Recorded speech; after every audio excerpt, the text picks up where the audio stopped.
All right, take it away, Christine. All right, my name is Christine. For anyone that I have not met, Uh-oh. No, no. We lost her. There she is. Uh,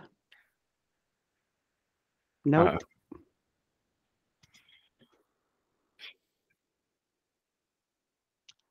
You're frozen, like my car windows were this morning. I let her know I'm in the office with her.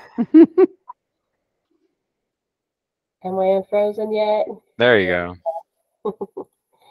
Great. So we're going to be talking about being on call today. For anyone who has not been on call, for anyone that has been on call, this will be a little refresher, and I will go over my tips and tricks that I use while I'm on call. And but before we go into the basics of being on call, I guess this is part of the basics, but we just recently Oh no.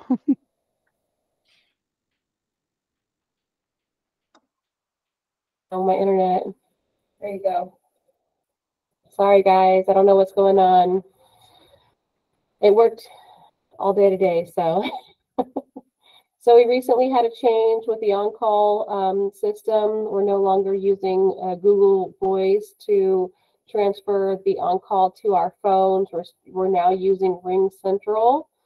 And so Sue's here today to talk about that change and what and how it will impact us going forward. So do you want to start with that? Sure. Can everybody hear me okay? hmm Okay, good. Um, so it's kind of neat in a way that it uses Ring Central because it's actually a lot better, I think. Google Voice continued to be um, not dependable. We could not depend on it to do what it was supposed to do. And we were missing calls. So I had to come up with something quick, fast, in a hurry. But after doing the research with Ring Central, I found a way that we could, it still entails switching the direction of the call. But instead of using Google Voice, we now just we tell the Ring Central admin center to channel calls to your cell phone. So so it's the same kind of the same procedure every Tuesday. I go on Ring Central and I just switch those extension so it points to your extension if you're on call. And the only thing that the manager needs to do, I mean, obviously other than answer the calls, is to make sure that their Ring Central number is um, set to 24/7 hours and not business hours. That's really important because our business hours will stop, the phone from working and stop ringing our lines after 5 o'clock and before 9. So that will be the one change that the manager has to make. The only other thing would be to change their voicemail. So like next week when Nicole's on call, she will have to leave a voicemail with the script that we have for on call. And actually, I love the way, I got to say, Roman left the voicemail script for Matali and I forgot who's on call this week. Marissa. Marissa. And it was great. It was just like, hi, Marissa's on call this week, and he followed the script, but he changed it up a little bit, and it was great. Um, so they call, they leave a message, same process. They leave that message, you call them back, and then you do the process of handling the after hour emergencies. So yeah, pretty similar. A little bit of a difference, but so far it seems to be working really well. So, any questions about that? No? Okay. So during the day when they call 9 to 5, they're going to get the on-call greeting as well, or is it only going to? No. So after speaking at length with Paul, because he always forward thinks about things, he brought up the idea. One of the questions was, what if the owner has written down our old on-call number, right? The 381-5016, which they do, as we all know. And I said, well, I have a voicemail on that line to call 262-1795. Unfortunately, they have to make that call. However, what I've done is, so it basically tells them on when they call 262-1795, and it'll say, if you have an after hours emergency, hit 3. They'll hit 3, and it'll say, if you're with Parkwoods, if you're with Terraces at Dublin, blah, blah, blah. And then it says, if you have an after hours emergency, hit 8, right? So that's the extension I assigned to this. So they hit 8, and that goes straight to the manager, okay? So I don't have that in the voicemail script for business hours. So between 9 and 5, I don't say, hey, if you have an emergency, press 8, because we don't want people to necessarily do that. However, the 8 still works. So if that homeowner, that used to be able to call and say, I have an emergency at 381-5016, but they want to get through really fast, and they really feel like they have an emergency, they can still hit 8. So their habit will be to call and then hit 8. It will still take them to the emergency person. However, during business hours, that emergency on-call manager will have to forward that to the manager. So yeah. So the message gets left on the extension 3, and then the transcription, does it go to Ring Central, or does it go to our? No, you missed a spot. Okay, so I've left directions on extension 3. So when someone calls, and you can all test it.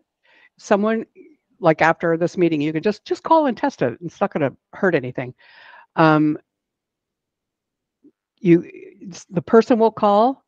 It'll say, if you have an emergency, hit 3. They hit 3, and then it talks, because we have different on-call people for different associations, right?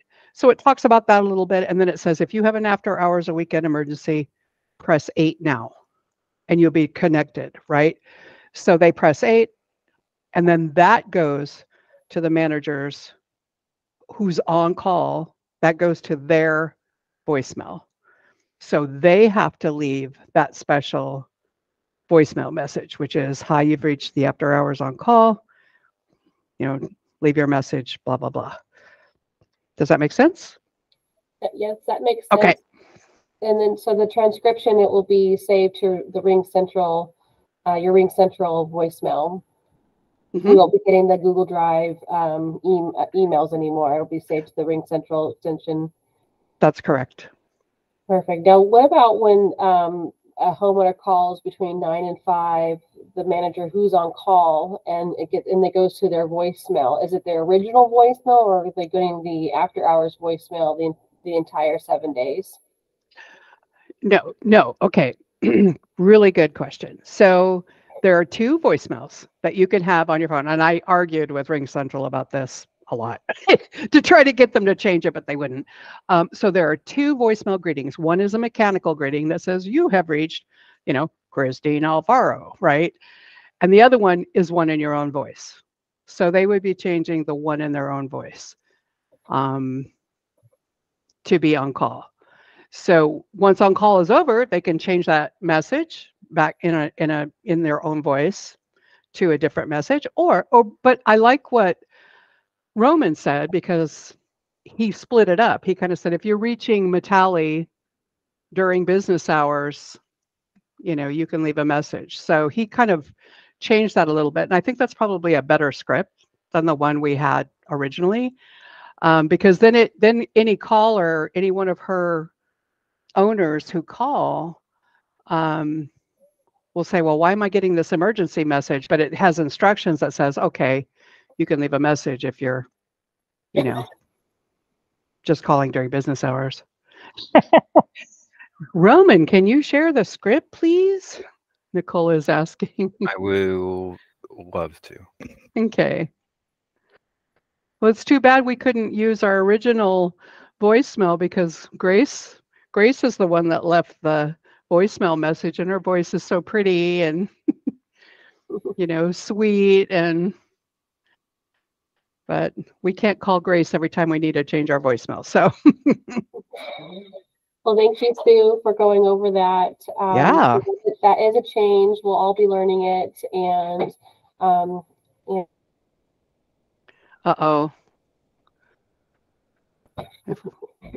let me know There you when are. All right, so just for everybody that's new to on-call, what on-call is Collins management. In our contracts that we sign with our clients, we offer 24/7 emergency handling, so maintenance emergencies. So what on-call is that there's a manager after 5 p.m. that is assigned to on-call. It's on a rotating basis who's on call. And that manager is responsible for all the calls that come in after hours from 5 p.m. all the way through till the next day, 9 a.m. So in all C cams and all A cams are added to the on-call rotation. The on-call rotation is set up where we rotate, and there's on average, you're on call 1 or 2 times a year. It is alphabetical, so if you have an A in your last name, or you'll be on call earlier in the year. Does everybody know how to find out when you're on call? So it's on the Google Calendar. It's on our work schedule. So the easiest way to find out when you're on call is go to the Google Calendar, go to work schedules, and use the search bar and search your name in the search bar hyphen on call, and you should be able to find your time to be on call. Now, what I recommend is that you put that on your calendar, the one that you look at the most often, be familiar with it and plan for it, because when you're on call, you have to be available 24/7. You have to have reliable internet. You have to have a reliable phone. You also have to have access to the info sheets. So, you can't be traveling. You can't get on an airplane. You can't be out of range. You have to be available. If for some reason the date that you're scheduled for on-call does not work with your plans, it's up to you to switch your on-call week. It is a week. It's Tuesday through Tuesday. So it starts Tuesday, 5 p.m. It goes through the following Tuesday, 9 a.m.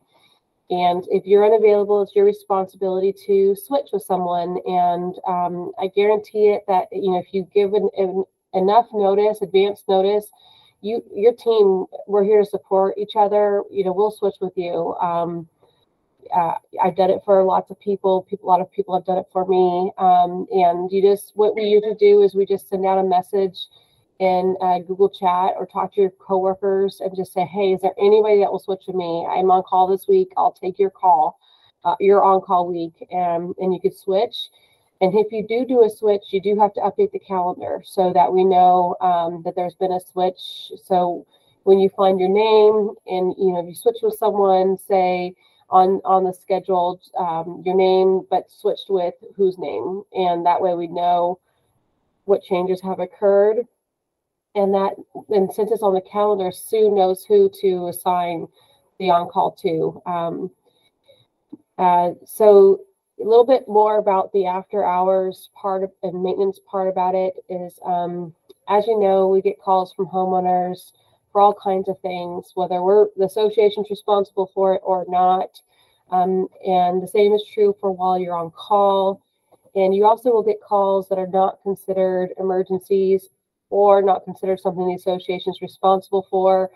What I recommend doing is anytime you get a phone call from any homeowner, the first thing you want to do is open the info sheet for that association and start doing your research.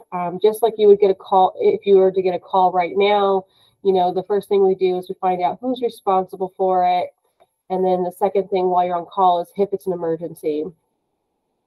How you determine if it's an emergency, it's a little bit at your discretion, but also your history, your knowledge, your experience is going to come to play in determining if it's something that needs to be taken care of that evening or if it can wait till the next business day. I'll talk a little bit more about that too. So let's see. So some of the types of emergencies that we get frequent emergencies that we get calls for, we get calls all the time for loss of utilities. We get calls because someone doesn't have water, they don't have power, they don't have, their plumbing's not working. A lot of utility calls. The first thing we do when we get a utility call is find out who's responsible for utilities. Is there an outage in the area? And we also try to, determine if the homeowner is responsible for utilities. Sometimes what I'll recommend is, if your power is out, well, did you pay your PG&E bill? Your electricity bill. Is there an outage in your area? Have you called the utility company? Another frequent call we get is for elevators. We get calls, the elevator's down, the door's not opening, I'm stuck in the elevator. These are types of calls that we get. And you would go to the info sheet, and depending on the type of problem they're having with the elevator, it may or may not be an emergency, believe it or not. I know elevators sound like an emergencies, but if you go to the Brickyard Landing info sheet, you pull it up, and if it's an elevator that's stuck closed or stuck and nobody's stuck in it, there is something on their info sheet that says there's multiple elevators in each building. Put a note on the elevator door, and report it to the manager. It'll be handled during the next business day. Same with gates. Sometimes if the gate is stuck open or closed, depending on the info sheet, it may or may not be an emergency. If it's stuck open, a lot of the info sheets will say it could be stuck open for the night, send someone during the business hours the next day. But if it's stuck closed and people can't get in and out and there's no other gates, it may say to send the gate company. Plumbing emergencies, we get those all the time. The first thing you need to find out is if the homeowner is responsible for plumbing or if the association is responsible for plumbing. And then you need to determine the urgency. If it's a leak and it's damaging something, then that's urgent. But what if it's just a sink that's clogged but it's not overflowing? Maybe that can be taken care of the next business day. There's lots of different kinds of emergencies that we get, and it just really depends on what the info sheet says and your experience with that situation. Now, I do say, like, when in doubt, to send the vendors, and you would use the info sheet to determine which vendor to send. And you would need to, sometimes you have to call the manager to find out which vendor to send. Hopefully their info sheet is so amazing that you don't have to guess. You don't have to call the manager. It's there. Now, some info sheets are a little bit silent into certain things. So, and say you can't get a hold of the manager, you have this major bathtub overflow, it's leaking, it's causing damage, you need to get somebody in there, locksmith in there, you need a plumber in there, you might need a restoration company in there. If you can't get a hold of the manager, you don't know who to send, there's nothing on the info sheet. There are a few vendors that we have that are preferred vendors that you can use, Foundation sponsors, UPSI.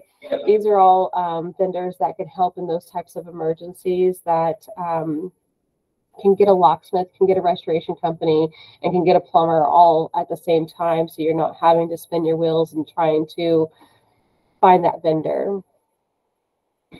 When you complete your on-call, I want to back up a little bit because I forgot to talk about something, and that is when a call comes in, the return time, the time that you need to give the homeowner a call back, you want to call the homeowner back right away. You want to, get the call in, and then, you can do a little bit of research, and then hold on one second. Sorry about that. So you just want to give the caller a call back, let them know that you received the call, let them know that you're researching the emergency, and how you're going to respond to it as quickly as possible. I would say the latest or longest a caller can go without hearing back from you is 15 minutes. Now, I mean, you definitely want to try to call as quickly as possible, but I mean, that's probably the longest that they should have to wait to hear back from you. And I recommend calling them back regardless if they called in an emergency. If they called and it's something to do with their dues, or they want a copy of the newsletter, granted, it's not an emergency. No, you should not have to call that caller back. But you're already up. You already have the caller's information. If you don't call them back, then they're just waiting and they think that we're being unresponsive. I like to call them back and just say, this is not an emergency. You need to call back during normal business hours, and or provide the manager's contact information so that they know what number to call in the future. Once you do handle the emergency, we have to bill for it. So on the shared Google Sheets drive, we have the on-call billing spreadsheet. And that is where you're going to go and bill for the call. You'll have to provide the date and the time the call came in, who called it in, what association it was for, the address, and the nature of the call. So you want to make sure you're getting all of that information, capturing it on the call, and entering it in the spreadsheet. The spreadsheet is available for everybody to see, but what I like to do is when I have handled an emergency call, and the manager should be aware of it, I like to send them a copy of the transcription, the call transcription, and then I like to summarize how I responded to the call, and that way they have a record of it. Yes, the spreadsheet does capture a lot of that information, but I don't. It's not in my habit to go and check the spreadsheet every day to see if a call came in for one of my associations. So I really like to get that. And that used to be part of the procedures. I don't know if it's being practiced as often as it should. Let me just see if we skipped any of this. So this is regarding the changing of on your screen is the changing of the on-call procedure that we talked about earlier, the transcript, scheduling managers for on-call, billing. Let's see here. And this is your flex credit. So this is in our policy and procedures chat. This is for on-call. Does anyone have any questions about being on call? I would like to just remind everyone too that if if you're on call, if you get calls after 10 and before 6, it's double time. So and it's pretty clear on the billing sheet what that is. So and Savannah has it all set up for that. Yep, Roman. So clarification that I would like to have is when I did my previous on calls, for the time that I am charging for all of my wonderful early morning brain cells, am I starting from when I get the call? Well, I know it's all kind of like up in the air. Like for example, I had a previous call where someone called up and at 5 a.m. because the gate wasn't opening and it was stuck closed, and it's the only gate for the entire association, so no one could leave. And I'm like, all right, emergency, I do this, and I got it all done. Am I billing from when I get the voicemail till when the project is completed, or am I throwing away the time on the call and then it's just me like doing the actual work? I'm trying to make sure I don't overbill or underbill myself depending on what I need to do. And to add on to that, is there a minimum, like a 15-minute minimum or a 10-minute minimum for taking any call? Yes, so absolutely. You are billing from the moment you get the phone call. So the moment I hear the call come in, I write down the time. So what I do is I sit there looking at my phone, waiting for the voicemail to come in. And then as soon as I have the voicemail, I'm opening the voicemail, listening to it, trying to determine what they're saying, who they are, the association's information. And immediately I am either calling the homeowner back or I'm going onto the info sheet, doing research. And so yes, the minute you get the phone call, write down the time. There might be some lag times, that you can maybe stop, stop the clock or timer, should I say, like if you're waiting for a call back from a vendor or something, but bill for your entire time that you are on the call. And as far as increments are concerned, I round up or down. I do 5-minute increments and or minimums. So I'm not going to bill for 30 seconds. If I get a phone call, I'm waiting for it to come through and I'm calling the homeowner back. If I spent 3.5 minutes on that call, I bill for 5 minutes. But yes, hope I answered your question. Any other questions for while you're on call, Sierra? Kind of just piggybacking on that. Is my internet crazy too? So this is just clarification. While we're waiting for the vendor to call back, or like while the person is going, the technician is going to the site, and we're not counting that time. We're just counting the time when they call us back to say, hey, I'm here. Can you open the door? Can you have someone open the door? And then we stop again until they call back? Or do we wait till they finish? Or what do we do there? We're billing when we're actively involved in the call. So if we are able to disconnect from that vendor and we're waiting for them to go on site and to give us an update, I'm not billing for my time waiting for the update, as long as I'm completely disconnected from the call. If I'm doing some other research on the other end, updating homeowners, sending out an e-blast to let them know that we got the call about the elevator down, we have a vendor, on standby. If I'm doing something actively to address that emergency, then I'm billing for my time. But if I've disconnected and I know I'm no longer doing anything for that call, I'm not billing for my time. Jessica? If you come across a request that is not categorized as an emergency, but requires follow-up, and the info sheet designates, let's say, like what you were talking about earlier, sink that's kind of clogged but it's not overflowing or anything like that, do you proactively place a work order for the assigned plumber for that association on behalf of the management team? Not usually. So usually if the call comes in, it's not an emergency, I call the homeowner back and I let them know that we received the call and we're going to forward it to the manager for their association to handle it during the next business day. But you might get pushback. You might get a homeowner says, I don't care if it's not an emergency. I want you to send somebody now. Like, I think that in 2 hours, it's going to overflow.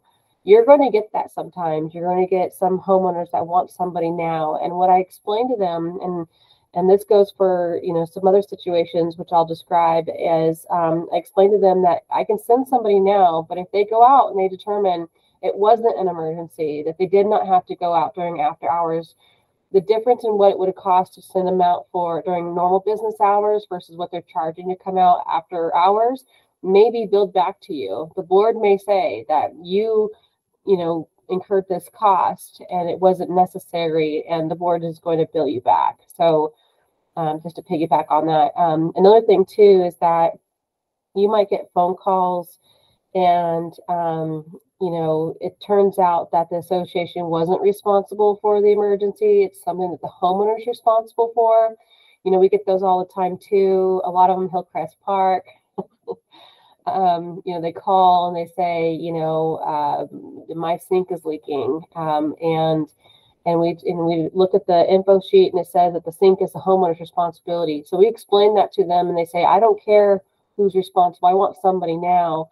you know, it's not, you know, really it's our best interest to, you know, argue or disagree with the homeowner. What you can say at that point is that, you know, because you're not the manager, you know, there's circumstances that we're not aware of. What I would say is that, you know, to those callers is that it appears that you are responsible for this work. And if I send somebody tonight after hours, it's going to be, you know, they're going to charge more because it's not during business hours. And it may be something you're responsible for and that you may get a bill for this. So, you know, do you agree? Are you okay with that? And if they say yes, send them, I'll pay if it's my responsibility, great. And I will send the vendor out. And then I capture that in my explanation to the manager that I explained this.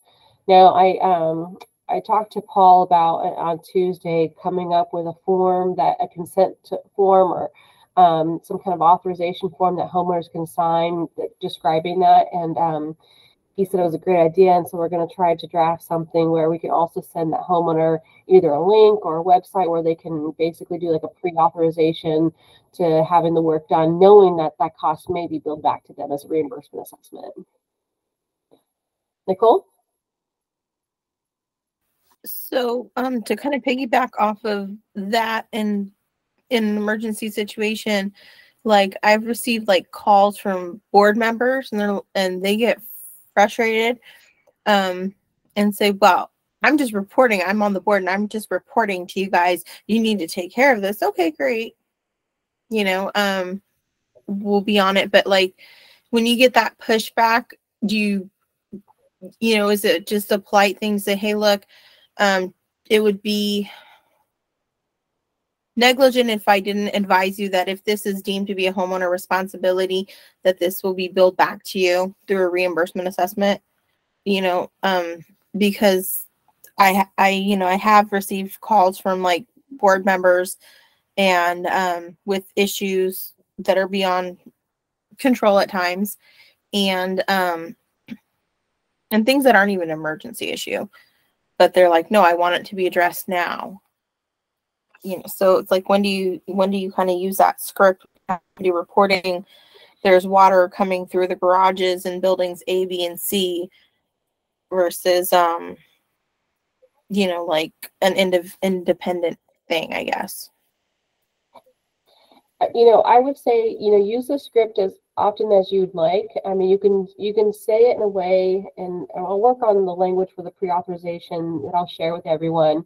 But you can say in a way where, you know, if this is something that if the association is responsible for and it's, you know, deemed an emergency and we send someone, you're not going to get any charges assessed to you. But, you know, just keep in mind, and you can base it off your experience too. You know, you can say, you know, in my experience, you know, this has been covered 100% by the association. Or in my experience, you know, the association will sometimes, you know, find that the homeowner is partially responsible for some of this cost. Just keep that in mind. Or in my experience, you know, the homeowner is responsible for this. And if we send someone, you are going to get a bill for all the charges. You know, you can kind of base it off of your experience, what you know to be true, but just kind of give them, you know, best case, worst case scenario. And you just said a word that I thought, you know, you said recording. You know, Ring does have the ability to record these calls, and that may be something we want to explore because, you know, a lot of times I explain this to homeowners, and then later on we're finding out that they're saying that we never disclosed this to homeowners. So in these types of situations, when we're considering the pre-authorization form, we might even be able to say, like, get a script that we read out, that we record, and then just say, have the homeowner respond, yes, I agree to have you send someone, and if I'm responsible for the charges, I will pay it. Something to consider. That's a great idea. Well, yeah, while we wait for that form, which is a fantastic idea, you could always send the homeowner a really quick email copying the manager saying, per our conversation, this is what it is. Please let me know if this is inaccurate in any way.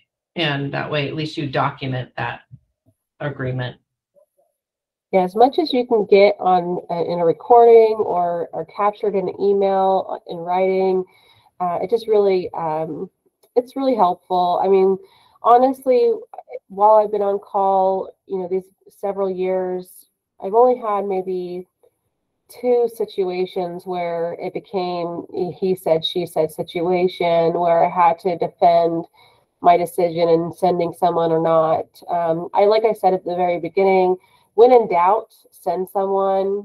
I know we don't want to send people or vendors for non-emergencies. We don't want our clients to incur unnecessary emergency rates. But when in doubt, if something is being damaged or somebody is trapped or someone, for medical purposes needs a utility that is otherwise unavailable, I say send a vendor and have them, sort it out, stop the bleeding, if you will.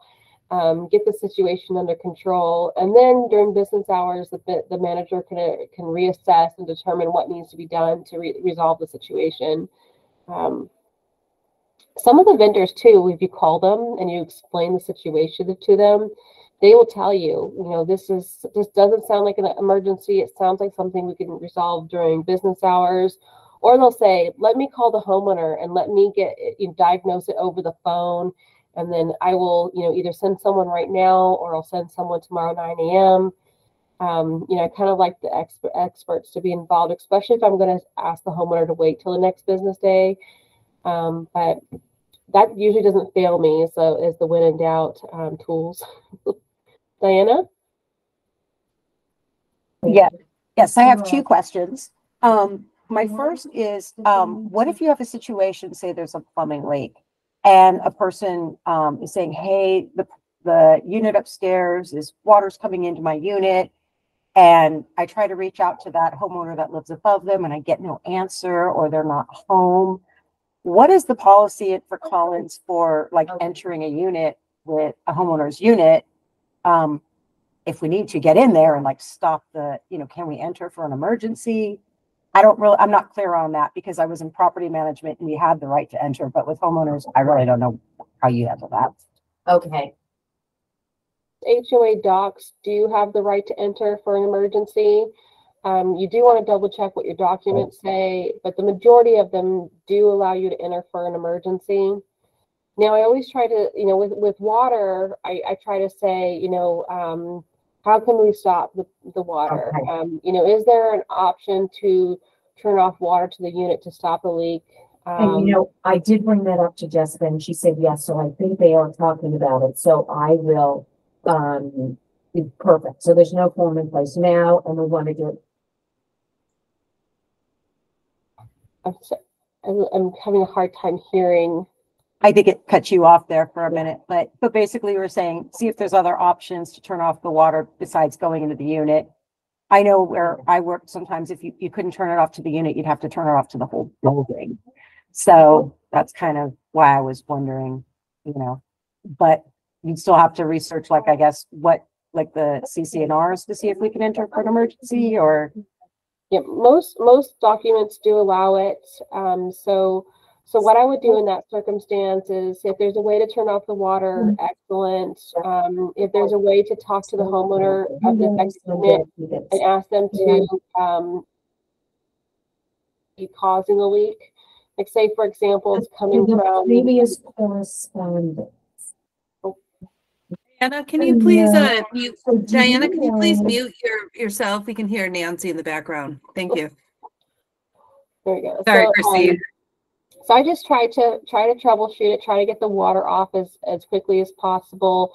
If it's, saying it's coming in from the downstairs person's kitchen, likely it's coming up from the upstairs person's kitchen because a lot of the stacked units are built identical. So where the bathrooms are or the laundry room is or the kitchen is, it's usually identical upstairs.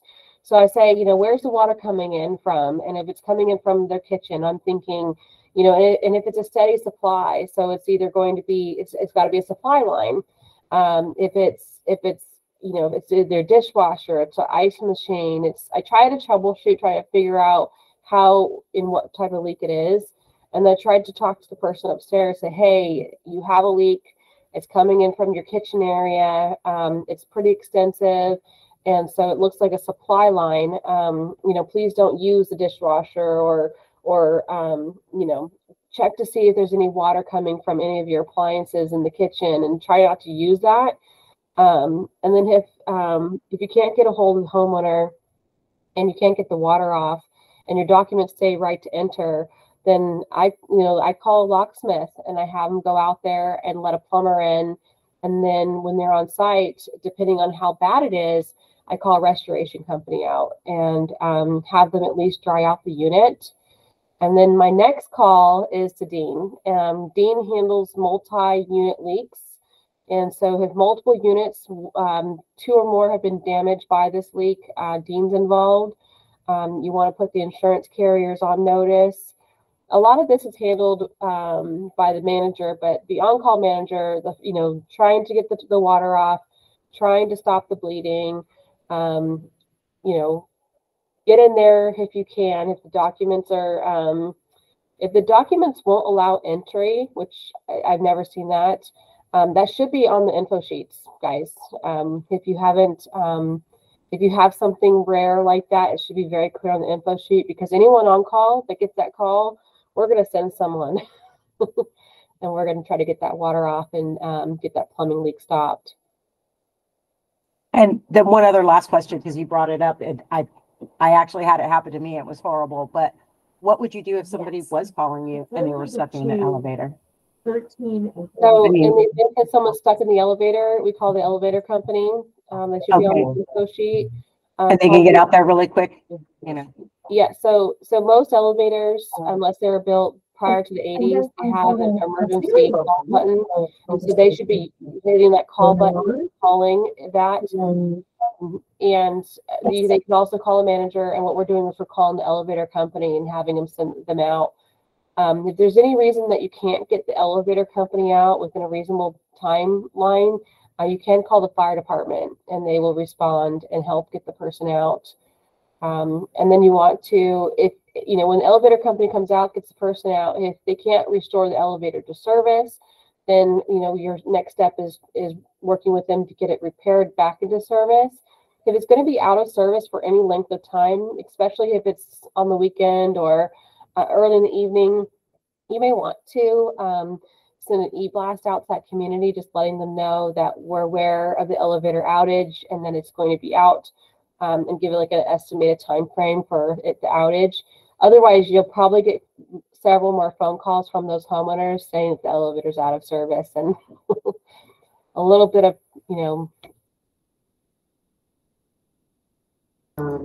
So thanks. That was very clarifying. I appreciate it.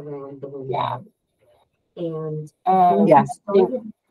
Anything I didn't cover. Let's see. Any other questions? Brent? Yeah, I just had some comment or ideas or whatever. Like every water leak is, they're all different and you just do your best at the time. But some advice, like if you have a condo, multi-unit condos, sometimes I call the other higher unit units to not use their water until you locate what the cause of the water is in the unit that you can't get into. So that's one thing you can try to do. Sometimes I have the homeowner that's reporting the water leak to send me a video, and what might be just dripping that you can put for a bucket versus a full strong flood, and you might be able to wait to the next day. So sometimes they say it's an emergency, but it's really just dripping, and a bucket can take care of it for overnight maybe if it's a slow drip. So I try to wait for the next day sometimes, especially I don't know about you guys, but sometimes for plumbers, if it's 9, 10, 11 o'clock at night, they're already booked, and they're going to say, to be honest with you, we're not going to be able to get out there until tomorrow morning. So whatever you do to kind of wait for the next day, you try to postpone it with like the buckets and whatnot. But I try not to use a locksmith too often because that can be pretty complicated. Absolutely. I think the locksmith is worst case scenario. I feel like if there's buckets and gallons of water coming down, that's definitely when we just can't wait. If it's a small drip or a little stain on the ceiling, those usually can wait till the next business day. And this is especially true for roof leaks. A lot of times if you get a call and it's after hours and it's dark out and it's pouring rain and somebody has a roof leak, It's really hard, one, to send a plumber at night because it's really hard for them to find the leak to begin with. Most they can do at night when it's pouring rain is maybe tarp the roof. So unless there's buckets of water coming in, I usually tell the homeowner, we'll do our best to get somebody out as soon as possible, but it's most likely not going to happen until daylight hours. A lot of homeowners hate to hear that. But we just tell them, put a bucket under the leak. If you start seeing your ceiling bubble or like it's going to start caving in, you could poke a hole in the middle of that circle, and it will help drain the water, into the bucket, and for them to clean up as much water as they can. Put towels out, that type of thing. So we just try to use, common sense, judgment. And just the tools that we have. The info sheet is going to be your best friend while you're on call. So, and everybody who helps write info sheets, please put as much information on the info sheets as you can. Access information, how to turn things on and off. If there's ways to, if there's keys or codes to get into boiler rooms, laundry rooms, all of that information is super handy. Your contact information, so the managers, while on call, if you need to reach the manager, how to reach them, your assistants. Stephanie was on call about 2 weeks ago, and she had a couple emergencies come up, and the info sheet did not have the manager's contact information, so she was unable to reach them. And you may not always be reachable. If we're not on call, we're not expected to be available 24/7, but it sometimes will be in your favor if you can be available to help that manager out in resolving the emergency. I see Sue, Veronica, and Jessica have their hands up. Who wants to go first? I just wanted to remind everybody that because I've had 2 really, really, really bad floods when I was on call, and that is, and when you're in that kind of panic mode and it's the middle of the night, I kind of forgot, which I learned my lesson, is that if that homeowner is not home, go to their emergency contact tab on their owner page, because if they're good, which from what I've seen, most of our owners are pretty good about giving us an emergency contact number, because 9 times out of 10, that person will know where they're at. So I'll call that emergency number. So don't forget to check that. Speaking of floods, a lot of the local cities will have sandbags. If you get a call and someone they have water coming in, not from a plumbing source, obviously, encourage them to check out and see if they have sandbags available. Most of the cities and public work departments do give those out for free. And or if the homeowner is unwilling or unable, you might be able to get crafty and find a vendor on their info sheet that they use for like handy services, and they may be able to get some sandbags out. But just another tidbit that I've heard while on call for floods. Veronica? So mine was just a suggestion when you mentioned cover sheets. For those that have condos, it's nice to have 2 plumbers on the the info sheet that the manager uses. I know we have ERC, but sometimes there's plumbers that are very familiar with that condominium. And I'd hate to call the plumber on the info sheet. He's not available, and then I just find someone else when there might have been someone else who is very familiar with the association. They've already been out. So it helps save money and time. Definitely. That's a great suggestion, having backups. And then if there is no one, calling the manager to find out if there's anybody else that they use that they want us to call. And then when in doubt, ERC is a great reference point. Also trying to find someone who's local to the development. We get calls from, properties in Oakland. Your go-to shouldn't be a plumber in Novato. And vice versa. I've had to send vendors from further out, and when the board gets the bill they ask me, you know, why'd you send this guy from Oakland to Novato? And I tell them, you know what? I went through every plumber in Novato and they would not respond. And in that case, it's an acceptable answer. But if that was your third go-to, you know, that just is a little bit harder to explain to the board. You know, the board is expecting who's on call to be, you know, to have experience and to have, you know, these troubleshooting, knowledge and tools. And so we want to try to, you know, be crafty and smart with who we send. But sometimes it's out of our hands. So, Jessica? So on the info sheet, it should list the personal cell phone numbers for the assistant and the CAM. Absolutely.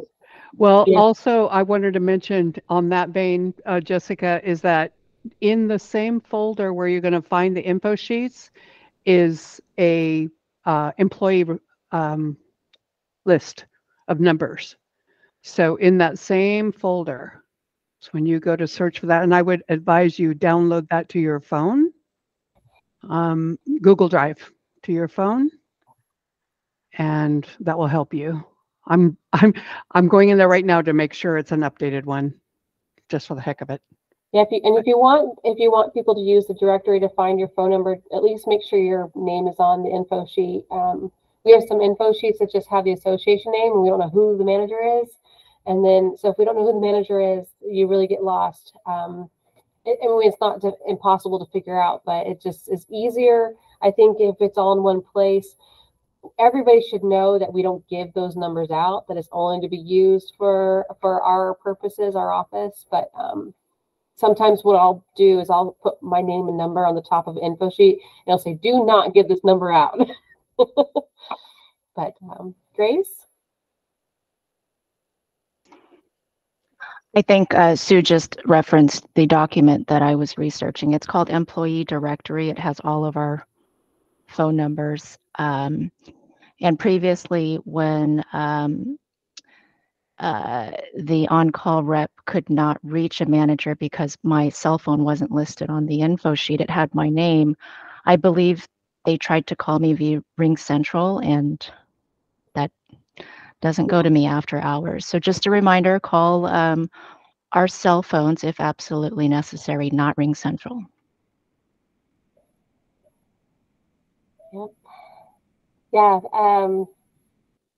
It's just, you know, if you're available to help with the on-call situation, sometimes you'll be able to, you know, save yourself some time when you're back in the office. So I try to help everybody if they call me. You can also call other managers, even if they're not listed on the info sheet. You know, I'm always available. You know, you have to text me, because if I miss a call, and I don't recognize the number, I probably won't look at my voicemail for a minute. But if ever you're stuck and you don't know how to resolve an emergency, or you're just not sure, feel free to call me.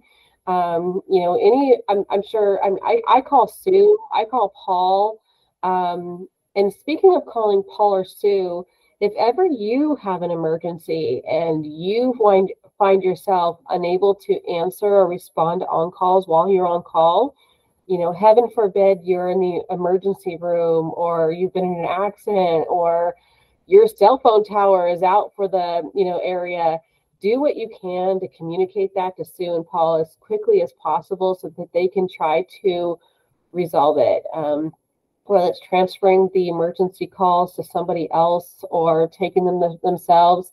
I've had it where my cell phone tower went down for a few hours, and in that situation, obviously you're not going to be able to use your phone, but get on the email. Do everything you possibly can do to let Paul and Sue know what's going on so they can try to help you resolve that situation. We had a manager one time, you know, she was in the hospital with a family member and wasn't able to respond to some calls, and then didn't do anything to resolve it. And so what ended up happening is that a few emergencies didn't get responded to timely, and clients were upset, and as they should be. So in that situation, doing nothing is, you know, if you're absolutely cannot do anything, then we understand. But if you can do something, let Paul and Sue know, and or let your regional know, or let Melanie know. Dean, call your resources and tap them in for help. Great, Christine. And one other thing I just wanted to add is that if something comes up during the day that may result in an emergency call that you're aware of, it's always good to let the person on call know and to let them know what's been going on, what you've done thus far. It might be in terms of like you have a vendor going out to the property to deal with the water or the elevator or whatever. And if you don't relay that to the on-call person, they're not going to know and they might send somebody else. So it's just a quick email to give them a heads up, so they know what's going on at your community before they get potential calls. Sierra? And also, I had a really random thing happen when I was on call just recently, where the manager and the assistant was both on vacation, and I just think you can correct me if I'm wrong. I think it just falls on the responsibility of whoever is on call. So don't like leave it to do nothing. Just resolve it. Put the work order in, follow up, because obviously those people are not here. So just treat it as it's one of your own associations. Just kind of like a, don't push it off on someone else. It is your responsibility at that point, if both people are gone, to just take care of it. It takes no time, and you do not. I mean, I didn't charge for it because it was during the day too. Like it was an issue that like led multiple days. So I mean, use that to your discretion, or Christine, you tell us what to do in that situation. But just saying, it is your responsibility if that were to happen. I'm sure that's a random situation, but. So was it during business hours or after business hours? It was both. It was during business hours. Like the person came to the Hercules office and that was during the day, but then the issue continued on later on. And so it was both. So if the both manager and assistant are on vacation, they are required to figure out who's going to resolve situations that come up during their absence that cannot wait until they return. So they should have a backup. And if they don't have a backup, then I don't think there's a written policy, but there's you cannot go on vacation and your assistant go on vacation without somebody there to help with these types of situations. So in that situation, there should have been a backup that you could have referred the situation to. After hours, it does fall on the on-call manager to resolve the situation, whether or not you can get a hold of the manager, and whether or not they have an info sheet and information listed there. So you do everything in your power to resolve the emergency after hours. And I really don't know of, really many situations where we've been unable to resolve after-hour emergencies. There are sometimes when we have a hard time getting a vendor out, but in a true emergency, and there are few, in a true emergency, we'll find somebody. And when, a service restoration company, UPSI, there will be somebody to help us resolve the situation.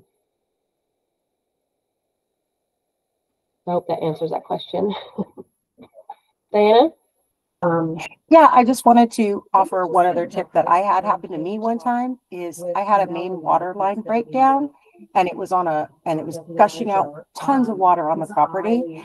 And I wound up trying to call the city of Novato's maintenance line to have them go out there and look, because we determined it wasn't, even though it was on our property, we had no way to shut the water off. So we thought it might belong to the city, to North Marin Water. And because it was a Saturday after hours, I couldn't get a hold of anybody. So what I did do is I called the non-emergency police line and asked them to contact them for me. And then they did. And then they had a representative call me right away. Yeah. So just thought I'd throw that out there for somebody if they ever need that. Super smart. And it's fun when you're on call, like these little things that we find out and learn. And I had a similar situation at Brookside where I had a main break, and I called the plumber multiple times, and he was en route, but it was gushing water, and I thought, what else can I do? So I called the water department, I called the city, and I was able to get the city to come out and just turn off the water. They didn't fix it, but they were able to turn off the water. So be creative. You might have somebody en route, or you may have a hard time finding them. You know, first and foremost is try to stop the problem, stop the leak, stop the fire, stop the problem, and then, we can figure out the.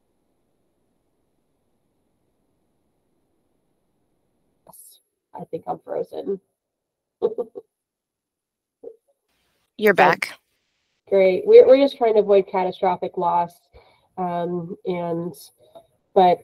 if it is catastrophic, if it becomes something really major, just remember that you have a team to support you. Dean helps with these types of emergencies. Same with Melanie. I think Melanie's helping with the project management while Dean's absent. So if you do have something major, tag us in, and we'll help you navigate the big problems. All right, well, I think my hour is up unless anyone has any other questions. Nope. I think we're about to wrap it up. If anyone has any follow-up questions, you can always send them via email and we'd be happy to address that. And then we will share this video for anyone who is unable to attend today, or if you want to just a recap, we'll be able to do that as well. Christine, Sue, thank you so much for your time today. We really appreciate all the information. Thank you. Yes, thank you. Bye, guys. Clarifying. Thank you, guys. Good night.